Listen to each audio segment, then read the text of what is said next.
भारत का चंद्रयान 3 जब 23 अगस्त को चांद के दक्षिणी ध्रुव क्षेत्र में सफलतापूर्वक लैंड हुआ, तब पूरी दुनिया इस उपलब्धि पर चहक उठी थी।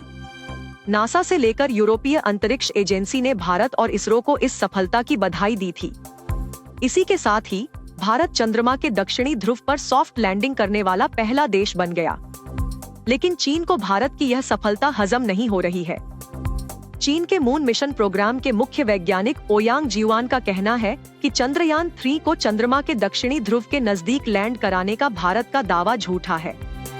चंद्रयान 3 की लैंडिंग साइट दक्षिणी ध्रुव क्षेत्र है ही नहीं। ओयांग का कहना है कि भारत का मून मिशन चंद्रमा के दक्षिणी गोलार्ध में लैंड हुआ था, न कि दक्षिण ध्रुव क्षेत्र में।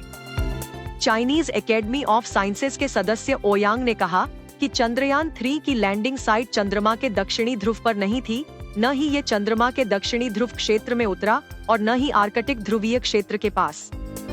उन्होंने कहा कि भारत का रोवर लगभग 59 डिग्री दक्षिण के अक्षांश पर उतरा।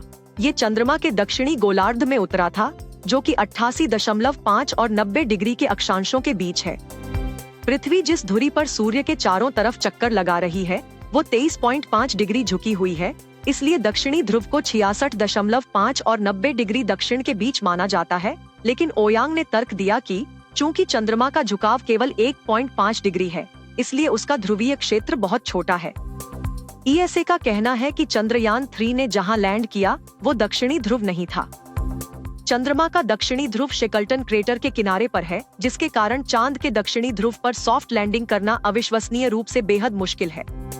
वहीं नासा ने 80 से 90 डिग्री दक्षिण को चांद का दक्षिणी ध्रुव बताया है।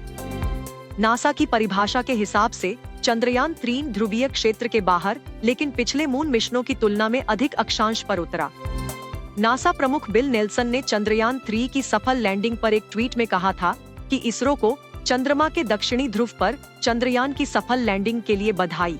हांगकांग यूनिवर्सिटी के वैज्ञानिक ली मैन होई ने कहा कि भारत का चंद्रयान 3 चंद्रमा पर उससे पहले लैंड कराए गए सभी लैंडरों से आगे बढ़कर चांद के सबसे दक्षिणी अक्षांश पर पहुंचा है। उन्होंने कहा कि ये उच्च अक्षांश स्थान कहा जा सकता है।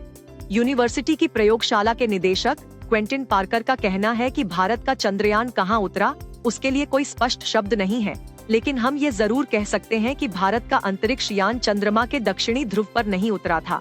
उन्होंने कहा, जब आप किसी रोवर को दक्षिणी ध्रुव के करीब उतारते हैं या उस क्षेत्र में जिसे दक्षिणी ध्रुव क्षेत्र के रूप में जाना जाता है, ये बहुत ही बड़ी उपलब्धि है।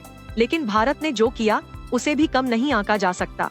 भारत की सफलता साइंस और मानवता की उपलब्धियों को सेलिब्रेट करने का अवसर है।